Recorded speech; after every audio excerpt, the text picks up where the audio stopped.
Hello students, welcome to our online classes. Today I am going to teach you physics of standard 9 chapter 2. We have completed our first chapter. Now we have to start second chapter, that is force and laws of motion. यानी कि force को हिंदी में बल बोलते हैं, बल और गति का नियम इसको हिंदी में बोलेंगे. Okay, so force and laws of motion इसको देखते हैं. Firstly what is force.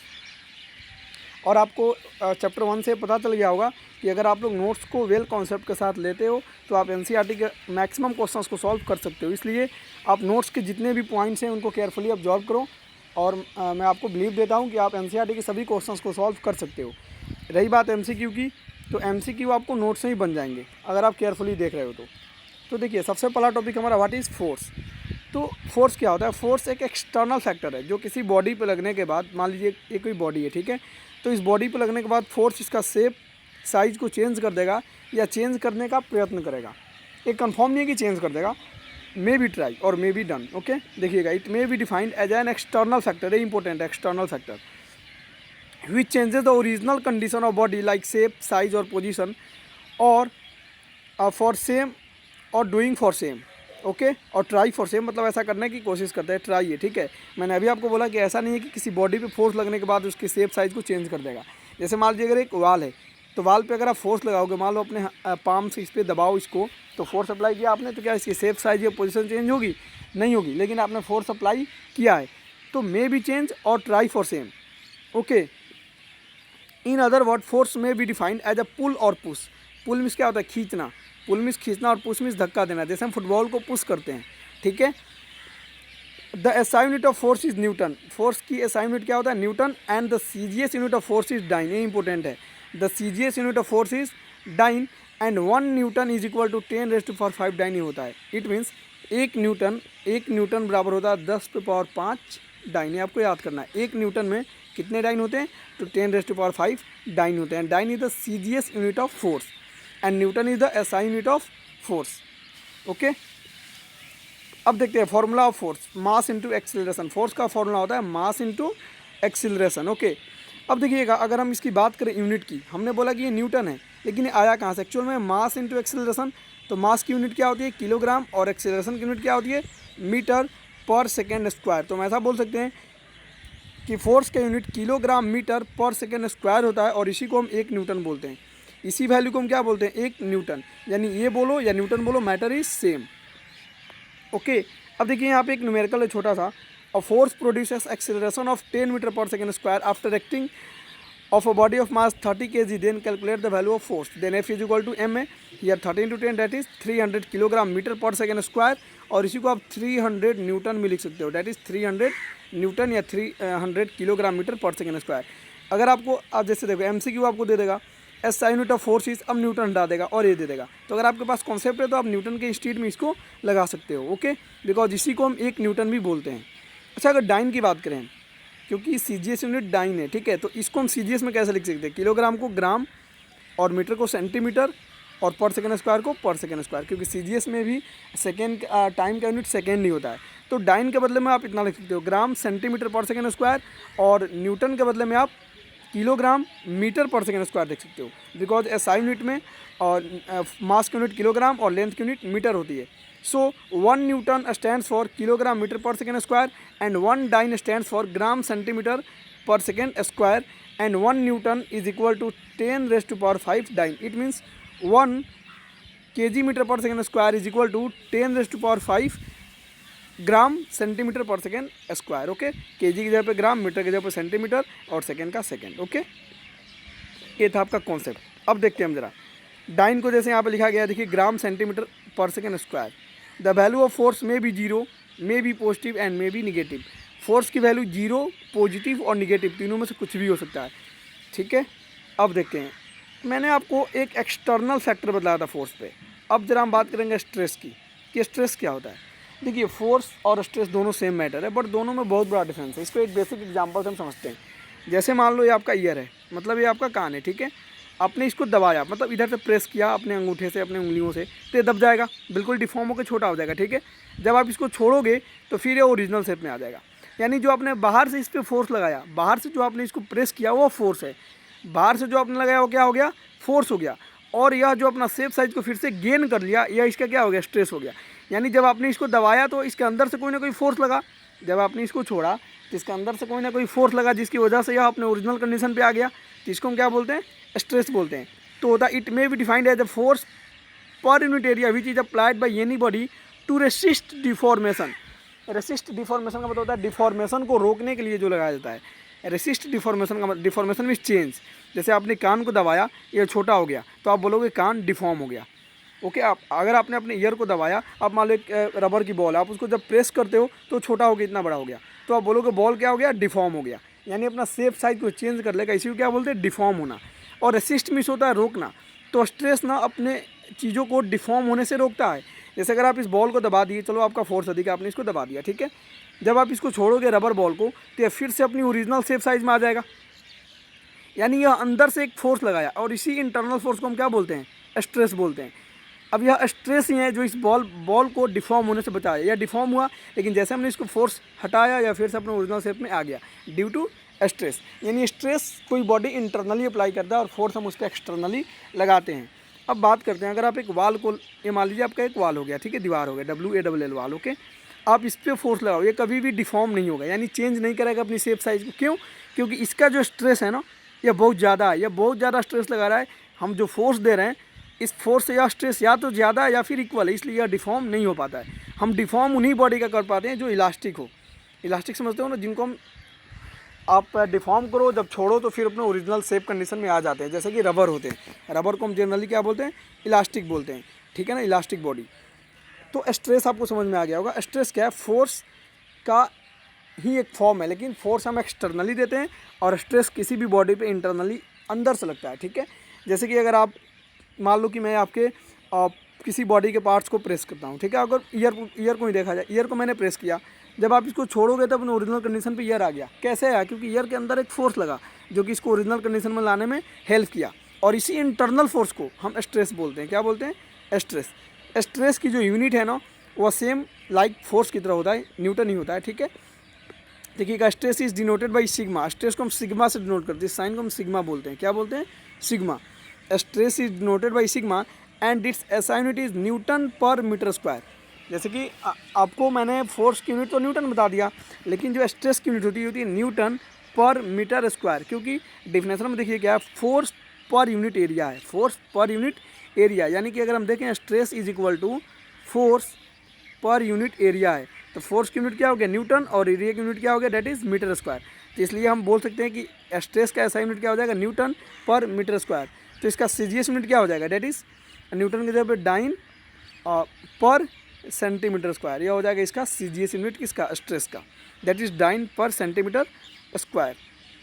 For deformation in any body the value of force should be greater than the value of stress. मैंने आपको भी बताया, जब हम किसी बॉडी को डिफॉर्म करना चाहते हैं तो जो हमारी फोर्स अप्लाइड हो रही है ना, उसकी वैल्यू उस बॉडी की स्ट्रेस से कहीं ज़्यादा होना चाहिए। जैसे वाल को आप डिफॉर्म नहीं कर सकते हो, क्योंकि वाल जो स्ट्रेस लगाता है वो बहुत ही ज़्यादा होता है या हमारे फोर्स के इक्वल होता है। तो इस कंडीशन में आप उनको डिफॉर्म नहीं कर पाओगे, ठीक है। नेक्स्ट अगर हम देखें तो that is effect of force. हमारा नेक्स्ट टॉपिक आता है क्या, कि फोर्स के क्या क्या इफेक्ट हैं। अच्छा बताइए, फोर्स के जनरली क्या क्या इफेक्ट हो सकते हैं। और force can move a stationary body. Of course एक स्टेशनरी बॉडी, मान लीजिए कोई बॉडी रेस्ट में है, हम उस पर फोर्स लगाएंगे तो मूव करना शुरू कर देगा। और force can stop a moving body. एक मूविंग बॉडी पे फोर्स लगाएं तो वह बॉडी को स्टॉप कर सकता है। और force can change the shape of moving object, speed of moving object, sorry, moving object की स्पीड को भी फोर्स चेंज कर सकता है। जैसे मान लीजिए आप क्रिकेट खेलते हो, आपने बॉल फेंका, बैट्समैन उसको हिट किया, तो इसकी जो स्पीड थी वो स्पीड अब डिफरेंट हो जाती है। और force can change the direction of moving body. हम मूविंग बॉडी का डायरेक्शन भी फोर्स के थ्रू चेंज कर सकते हैं। अगर आप जैसे बॉल की देख लेते हैं, आप बॉल को सीधे फेंको, एक बैट्समैन उसको mid of, mid on, straight, कहीं भी उसकी डायरेक्शन को चेंज करके लगा सकता है। और force can change the shape of body. और फोर्स बॉडी के शेप को भी क्या कर सकता है? चेंज कर सकता है। ये सब होते हैं फोर्स के इफेक्ट, ठीक है। अब जरा हम बात करते हैं, there are 2 types of force. Force की ऐसे में फोर्स के बहुत से भी टाइप्स होते हैं। आपने लोअर क्लासेस में किया होगा इलेक्ट्रोस्टैटिक फोर्स, ग्रेविटेशनल फोर्स। लेकिन जो आपकी 9th स्टैंडर्ड है ना, और 9th स्टैंडर्ड के अगर बेसिकली देखा जाए तो फोर्स रियल में दो कैटेगरी के ही होते हैं, that is balance force and one is unbalance force. इसी में एक आपको कपल आता है, COUPLE। अभी इसको देखेंगे हम लोग, फोर्स का ही एग्जाम्पल है वो, ठीक है। तो हम बात करते हैं बैलेंस फोर्स की, that what is balance force. If the resultant force of all the forces acting on a body is zero then this force is called balance force. इसको समझिएगा, यहाँ पे रिजल्टेंट फोर्स है। रिजल्टेंट का मतलब क्या होता है, मैंने आपको पहले भी बता रखा है कि अगर कोई पर्सन, दो पर्सन मिलके किसी काम को करते हैं और कोई एक पर्सन उन दोनों काम को अकेला कर दिया तो यह सिंगल पर्सन इन दोनों पर्सन का रिजल्टेंट बोला जाएगा। फॉर एग्जांपल, अगर हम मान लें हमारे पास दो स्टूडेंट है, one is Ram and second is Sohan, ठीक है। ये दोनों जितना स्टडी करते हैं उतना एक थर्ड स्टूडेंट, मान लो कोई भी, मान लो पिंकी है, ठीक है, वो अकेले करती है, तो पिंकी इन दोनों के लिए रिजल्टेंट का वर्क करेगी, ठीक है। ये लॉजिक होता है। तो देखिए बैलेंस फोर्स के लिए, if the resultant force of all the forces acting on a body zero then the force is called balance force. इसका मतलब क्या होता है देखते हैं ज़रा। जैसे मान लीजिए कि बॉडी है, ठीक है, आप इस पर 10 न्यूटन का फोर्स इधर से लगाओ, ठीक है, और मैं भी इधर से इस पर 10 न्यूटन का फोर्स लगा रहा हूँ, क्या बॉडी मूव होगा? आपने इसको 10 न्यूटन इधर से फोर्स लगाया और यह 10 न्यूटन फोर्स इधर से लग चुका है, यानी जितना इफेक्ट इधर डालेगा उतना इफेक्ट कैंसिल कर दिया। तो इन दोनों फोर्स को हम बोलेंगे बैलेंस फोर्स। इन दोनों फोर्स को हम क्या बोलेंगे? बैलेंस फोर्स बोलेंगे, ठीक है। यहाँ पे एक नोट है, balance force can only change the shape of an object. Balance force किसी ऑब्जेक्ट का सिर्फ शेप चेंज कर सकता है, उसको मूव नहीं करा सकता। जैसे मान लीजिए आपके पास एक लकड़ी का लॉग रखा हो, लॉग मीन्स गुटके होते हैं लकड़ी के, ठीक है। एक लड़का इसको इधर से फोर्स लगा रहा है और एक लड़का इसको इधर से फोर्स लगा रहा है, क्या मूव करेगा? कभी भी मूव नहीं होगा। तो यही है कि बैलेंस फोर्स से कभी भी कोई बॉडी मूव नहीं कर सकते। हाँ, उनका शेप चेंज हो सकता है। मान लीजिए कि एक रबर की बल्ब है, ठीक है, बड़ा सा बल्ब है रबर की, चलिए मान लीजिए इतना बड़ा बल्ब है, ठीक है, बहुत बड़ा बल्ब है। एक पर्सन इधर से इसको दबा रहा है, एक पर्सन इधर से दबा रहे थे। रबर इलास्टिक है, तो शेप चेंज कर लेगा, अपना छोटा हो जाएगा, यहाँ तक आ जाएगा, ठीक है, लेकिन यह मूव नहीं करेगा, अपनी प्लेस को छोड़ेगा नहीं। क्यों? क्योंकि बैलेंस फोर्स लग रहा है, इधर से भी 10 न्यूटन और इधर से भी 10 न्यूटन, ठीक है।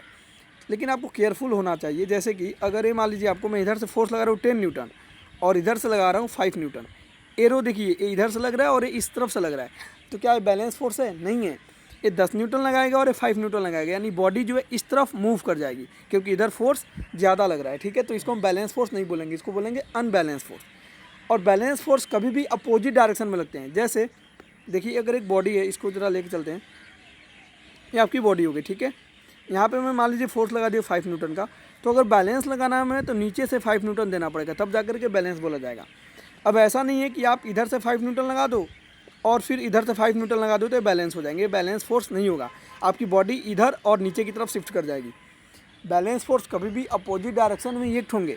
जैसे मान लीजिए अगर ये लग रहा है आपके इधर से दो फोर्स लगा, एक 10 न्यूटन और एक 10 न्यूटन, ठीक है, और कोई नीचे से अकेले 20 न्यूटन का फोर्स लगा दिया तो भी ये बैलेंस फोर्स हो जाएगा, बिकॉज ये दोनों 20 न्यूटन की फोर्स डाउनवर्ड लगा रहे हैं और एक 20 न्यूटन का फोर्स अपवर्ड लग रहा है, तो यह बोला जाएगा दैट इज़ बैलेंस फोर्स।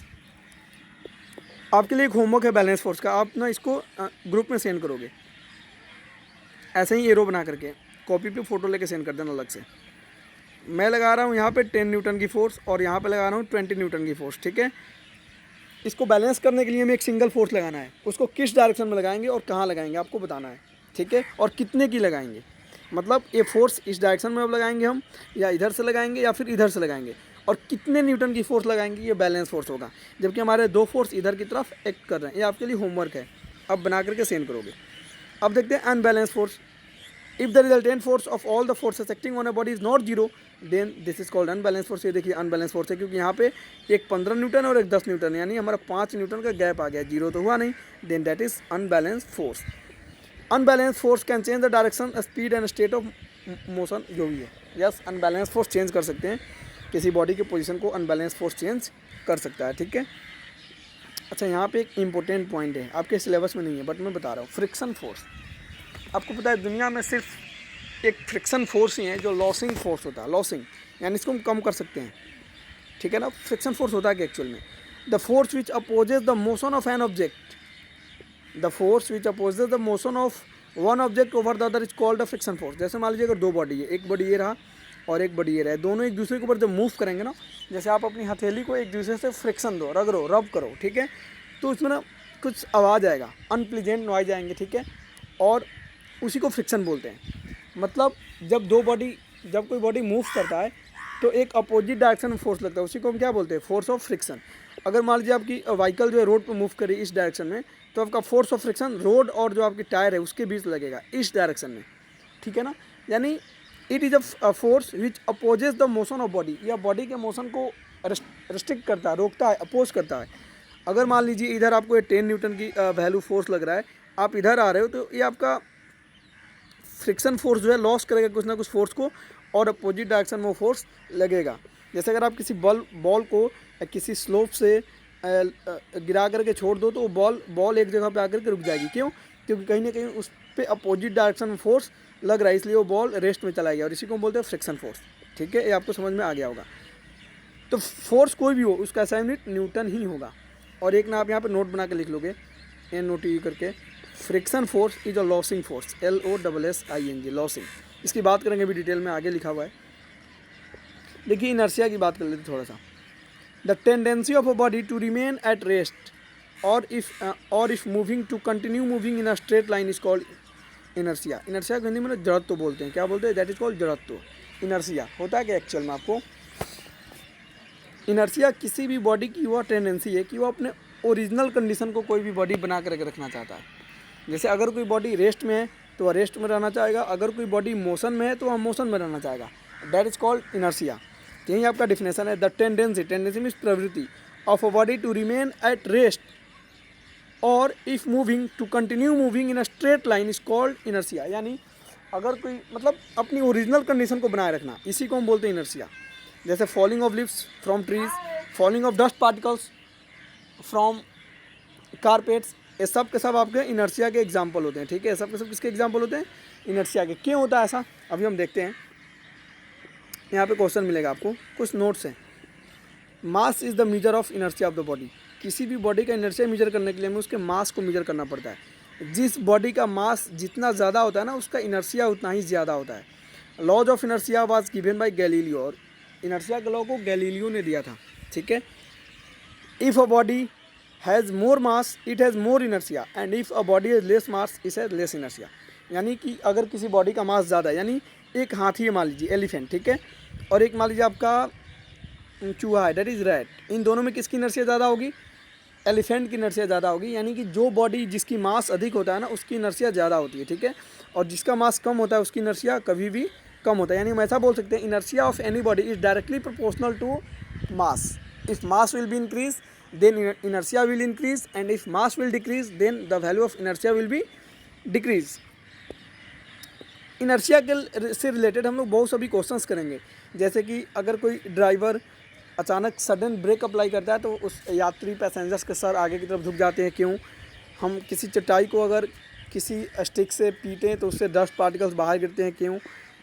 पेड़ की टहनियों को हिलाने से उसके पत्ते गिर जाते हैं। कि में सब इनर्शिया के एग्जांपल हैं, लेकिन इसको अभी नहीं करेंगे। अभी हम लोग जरा न्यूटन जी का कुछ लॉ देखेंगे। ठीक है, और न्यूटन का लॉ देखने के बाद हम लोग इनर्शिया के बारे में पढ़ेंगे। और जब मैं आपको न्यूटन का लॉ पढ़ाऊंगा तब आपको पता लगेगा कि न्यूटन को स्वीट थिप क्यों बोलते हैं। यह बहुत बड़ा चोर था, धूर्त इंसान था, इसने गैलीलियो के लॉ को चुराया था। जब हम न्यूटन्स की लॉ देखेंगे तो बहुत ही इंटरेस्टेड होगा, और वहाँ पे आपके अभी मैं जितने भी क्वेश्चंस बताया वो सब कराया जाएगा। अभी जरा फ्रिक्शन के बारे में कुछ चीज़ों को देखते हैं। एक्चुअली फ्रिक्शन के 3 टाइप होते हैं, स्टैटिक, लिमिटिंग और काइनेटिक फ्रिक्शन। ठीक है, पहले हम बात करेंगे स्टैटिक फ्रिक्शन। जब दो बॉडी रेस्ट में है, मान लीजिए एक बॉडी ये हो गया और एक बॉडी ये हो गया, जब ये दो बॉडी रेस्ट में है और उनके बीच जो फोर्स लगता है ना, उसको हम बोलते हैं स्टैटिक फ्रिक्शन। यानी the force of friction which comes between the surface of contact of two bodies when the bodies are in rest, then that is called static friction. The opposing force that comes into play when an object tends to move other surface to another but the actual motion has not started is called static friction। मतलब actual motion start नहीं हुआ है, तब इसको हम क्या बोलते हैं? Static friction. यानी बॉडी जो है आपका रेस्ट में इस टाइम में। ठीक है, static friction does not allow to objects to slide upon one another. Slide means फिसलना, क्योंकि बॉडी रेस्ट में है। जैसे आप मान लीजिए आप अपने बाइक को अपने द्वार पे खड़ा कर दिए हो, ठीक है, तभी बाइक के टायर और आपकी जो सॉइल है उनके बीच में कौन सा फ्रिक्शन है? That is static friction. यानी जब दो बॉडी रेस्ट में हो, अब आप समझ रहे होंगे यहाँ दो बॉडी कहाँ से आ गया। एक बॉडी अर्थ है और एक बॉडी आपकी बाइक की टायर है। ठीक है, यहाँ पे दो बॉडी हो गए। जब आप रोड पर मूव करोगे तो एक बॉडी आपका टायर हो गया और एक बॉडी आपकी रोड हो गए। ठीक है, यहाँ पे दो बॉडी होते हैं। तो जब दो बॉडी रेस्ट में हो वहाँ भी फ्रिक्शन होता है। जब तक फ्रिक्शन नहीं होगा तब तक हम रेस्ट में हो ही नहीं सकते हैं। ठीक है ना, फ्रिक्शन बहुत इंपॉर्टेंट है। हम लिखते हैं ड्यू टू फ्रिक्शन, हम चलते हैं ड्यू टू फ्रिक्शन। अगर फ्रिक्शन कम हो जाएगा तो हम स्लिप कर जाएंगे, गिर जाएंगे। अगर आप जैसे कि टाइल्स वगैरह होते हैं तो टाइल्स पे आप आसानी से फिसल जाते हो। क्यों? क्योंकि वहाँ पे फ्रिक्शन फोर्स कम होता है। ठीक है ना, फ्रिक्शन फोर्स को कम किया जाता है ऑयल लगा करके, आप ग्रीस लगा करके कम कर सकते हो, ठीक है। जैसे मान लीजिए अगर आप हाथ को रब करते हो, अपनी पाम को रब कर रहे हो, ठीक है, आप अपनी पाम में थोड़ी सी ऑयल लगा कर रब करो, आप इजीली उसको रब कर सकते हो, यानी फ्रिक्शन कम हो गया, ठीक है। इनको लुब्रिकेंट्स बोलते हैं, यानी वे सभी सब्सटेंस जो फ्रिक्शन को कम करते हैं उनको हम क्या बोलते हैं, लुब्रिकेंट्स। जैसे आपकी जो मोबिल होते हैं, जनरली आपने सुना होगा बाइक वगैरह में डालते हैं, इसको मोबिल को हम बोलते हैं टेक्निकल लैंग्वेज में इंजन ऑयल। क्या बोला जाता है इसको, इंजन ऑयल। ये सब के सब लुब्रिकेंट्स हैं। आप टीवी पे एड्स भी आते हैं, एडवर्टाइजमेंट आते हैं इनके लुब्रिकेंट्स के डिफरेंट डिफरेंट कैटेगरीज़ के। तो ये सभी के सभी लुब्रिकेंट्स फ्रिक्शन को रिड्यूस करते हैं ताकि मशीनरी पार्ट्स घिसे नहीं। जैसे हमारे जूते की सोल घिस जाती है ड्यू टू फ्रिक्शन, ठीक है ना, तो वहाँ पर हम फ्रिक्शन को कम नहीं कर सकते, वो हमारे लिए इंपॉर्टेंट है। बात करते हैं लिमिटिंग फ्रिक्शन। देखिए कब क्या होता है, पहले तो था जब बॉडी हमारी रेस्ट में थी तो उसको हमने बोल दिया स्टैटिक फ्रिक्शन। अब लिमिटिंग फ्रिक्शन क्या है, मतलब body just have to go, अभी बॉडी जस्ट चलने वाला है, मतलब अभी स्टार्ट नहीं हुआ है बॉडी और ना ही वो रेस्ट में है। जैसे कि अगर मान लीजिए बॉडी है, अभी रेस्ट में है, तो यहाँ पे स्टैटिक फ्रिक्शन है। अब जैसे मोशन में आ जाएगा ना, यहाँ पे काइनेटिक फ्रिक्शन हो जाएगा, लेकिन इनके बीच का जो पार्ट होगा ना उसको हम बोलते हैं लिमिटिंग फ्रिक्शन, यानी body just have to go, अभी जस्ट चलने वाला है, उसको हम बोलते हैं limiting friction. Limiting friction is the maximum opposing force that comes into play when one object is just as the stage of moving over the surface of another object, ठीक है ना। यानी जब कोई बॉडी जस्ट अभी move करने वाला होता है तो उसको हम बोलते हैं लिमिटिंग फ्रिक्शन। और third one is that is kinetic friction, यानी kinetic friction is the opposing force that comes into the play when object is actually moving. यानी मान लीजिए अगर एक बॉडी रेस्ट में है तो यहाँ पे स्टैटिक फ्रिक्शन, ठीक है। अगर कोई बॉडी मोशन में है तो उसको बोलते हैं काइनेटिक फ्रिक्शन। यहाँ पे अब जो फ्रिक्शन आएगा दैट इज काइनेटिक फ्रिक्शन। और इनके बीच का जो स्टेट है ना that is called limiting friction. यानी बॉडी अब रेस्ट में भी नहीं है और मोशन में भी नहीं है, जस्ट हैव टू गो, अभी बॉडी जस्ट चलने वाला है, तो इसको बोलते हैं लिमिटिंग फ्रिक्शन। उस समय जो फ्रिक्शन आता है that is called limiting friction. अच्छा, अगर मान लीजिए आपका बॉडी खड़ा है, ठीक है, ये बॉडी आपकी खड़ी है और बॉडी अब मूव करने लगी, तो एक मूव करती हुई बॉडी इजीली मूव होती है, लेकिन जब इसको स्टार्ट करना होता है अभी जस्ट मूव कराने के लिए, तो हमें सबसे अधिक फोर्स की नीड पड़ती है। इसीलिए ऐसा बोला जाता है कि लिमिटिंग फ्रिक्शन की वैल्यू सबसे अधिक होती है। The value of limiting friction is maximum. आपने यहाँ पे नोट बना के लिखोगे, NOT नोट करके लिखोगे, the value of limiting friction is maximum और the value of kinetic friction is minimum. The value of kinetic friction is minimum. और एक चार्ट यहाँ पे आप नोट करके ओवरऑल बना लोगे। सबसे फर्स्ट में लिखोगे क्या, आप लिखोगे that is limiting friction, full लिख रहा हूँ, स्पेस की वजह से मैं छोटा लिख रहा हूँ। सबसे बड़ा हो गया, उससे कम होता है आपका काइनेटिक फ्रिक्शन और सबसे कम होता है दैट इज मैं गलत बोल दिया, सबसे अधिक होते हैं लिमिटिंग फ्रिक्शन, ठीक है, उससे कम होता है दैट इज स्टैटिक फ्रिक्शन और सबसे कम होते हैं काइनेटिक फ्रिक्शन। ये आपको नोट करके लिख लेना है, KF that is kinetic friction, ठीक है। यानी सबसे अधिक कौन सा फ्रिक्शन होता है, लिमिटिंग फ्रिक्शन, जब बॉडी जस्ट मूव करने वाली होती है। उससे कम होता है स्टैटिक फ्रिक्शन और सबसे कम फ्रिक्शन होती है काइनेटिक फ्रिक्शन की, जब बॉडी मूव कर रहा था उसमें सबसे कम फोर्स की नीड होती है, ठीक है। तो यहाँ पे अब देखिएगा, काइनेटिक फ्रिक्शन के भी दो पार्ट होते हैं, एक स्लाइडिंग एक रोलिंग। स्लाइडिंग क्या होता है, दोनों मोशन में होंगे जब एक बॉडी स्लाइड घीस रहा है एक दूसरे के ऊपर, ठीक है। जैसे आप अपने हथेली को टेबल पे घीस रहे हो, ऐसे स्लाइड करना, वो स्लाइड होते हैं। और रोलिंग मतलब क्या हुआ, जैसे कि आप मान लो एक सिलेंडर है, इसको आपने एक किक मारा, ये ऐसे रोल कर रहा है, ऐसे मूव कर रहा है, इसको बोलते हैं रोलिंग फ्रिक्शन, ठीक है ना। इसको क्या बोलते हैं, रोलिंग फ्रिक्शन, जब वो मूव करेगा। जैसे कि जो आपके बाइक्स के टायर होते हैं ना, रोल करते हैं रोड के ऊपर, क्या करते हैं, रोल करते हैं, ठीक है। और जब ब्रेक लगाते हो तो स्लाइड करता है, ब्रेक लगाने में क्या करता है वो स्लाइड करता है। तो रोलिंग फ्रिक्शन ना कम होता है, ठीक है ना। देखिए कि आपको the opposing a force that comes into play when one object is actually sliding over the surface of another is called sliding friction. When a log of wood is move on a flat surface it slides, ठीक है, example है, ठीक है। Rolling friction the opposing force that comes, आप देख लेना इसके, when a wheel or log of wood rolls over a flat surface the opposing force is rolling friction हो जाते हैं यहाँ पे, ठीक है। बातें समझ में आ रही है आपको। तो अब यहाँ पे क्वेश्चन पूछा जाता है आपको कि एक सिलेंडर को खिसकाने की अपेक्षा उसको रोल कराना इजी माना जाता है, क्यों? क्योंकि मैंने आपको अभी पढ़ा है कि रोलिंग फ्रिक्शन की वैल्यू कम होती है। अगर आपको एक सिलेंडर को कोई बोला आप उसको खिसका करके ले जाओ और उसको रोल करके ले जाओ, तो आप रोल करना अधिक पसंद करोगे। रोल मतलब डुराना, ऐसे मतलब वो मूव करेगा, जैसे बाइक के चक्के रोल करते हैं ना, ऐसे रोटेट करते हुए। मैं यहाँ पे एक्सप्रेशन नहीं दे पा रहा हूँ, आप लोग फील करना। और जब ब्रेक लगाते हो खिंचता है ऐसे, डेट इज कॉल्ड स्लाइडिंग। जैसे आप टेबल पे हाथ को ना ऐसे ऐसे कर रहे हो तो स्लाइड बोलते हैं उसको।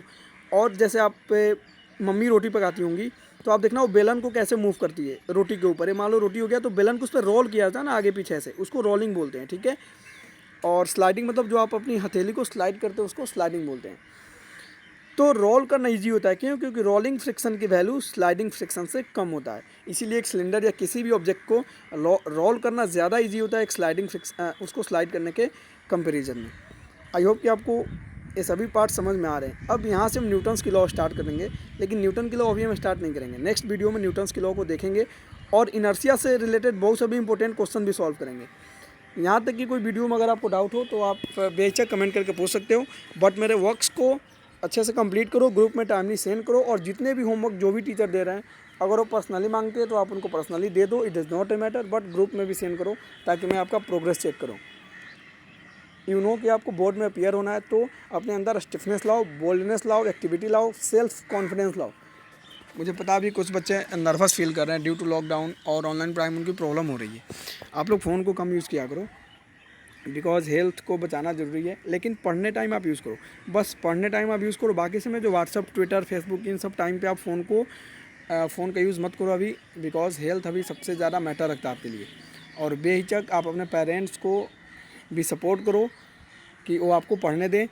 आपसे स्कूल कहीं भी अभी फ़ी के लिए फोर्स नहीं कर रहा। कितने बच्चे के पेरेंट्स ऐसे बोल रहे हैं कि फ़ी की वजह से हम स्टडी नहीं कर पा रहे हैं, तो आप लोग प्लीज़ ऐसी निगेटिव थॉट मत लाओ। आपसे कोई फ़ी नहीं मांग रहा अभी, ठीक है? आप नॉर्मली अपने स्टडी को केयर करो, बिकॉज आपको नेक्स्ट ईयर बोर्ड में अपीयर होना है और आपके लिए आपका करियर ज़्यादा इंपॉर्टेंट है, तो आप इनको फोकस करो।